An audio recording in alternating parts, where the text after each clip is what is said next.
فلسطینی مسلمان بھی آخر انسان ہی ہیں، وہ بھی ہماری ہی طرح ہیں، ہماری طرح کھاتے ہیں پیتے ہیں، وہ کسی اور کھال کے کسی اور جسم کے بنے وہ نہیں ہیں،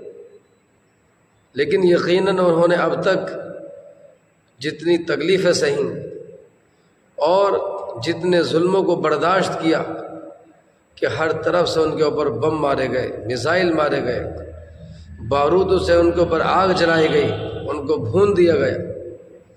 لیکن جو صبر کا مظاہرہ فلسطین کے مسلمانوں نے کیا ہے، لگتا ہے کہ دنیا کے کسی ملک کے اندر اتنا صبر دیکھنے کو نہیں ملا۔ اللہ تعالیٰ سے یہی دعا ہے کہ اللہ اب ان کا امتحان بہت لمبا ہو چکا، اے اللہ ان کی ابتلا اور ان کی آزمائش اب بہت لمبی ہو چکی، اے مالک تو ہر چیز کے بارے میں جانتا ہے کہ خیر کس کے اندر ہے۔ ہم یہی دعا کرتے ہیں کہ اللہ تو بہت جلد فلسطین کے مسلمانوں کو دشمنان اسلام کی جانب سے جو ظلم و ستم ڈھائے جا رہے ہیں، اس ظلم و ستم سے اللہ ان کو بہت جلد نجات دے دے،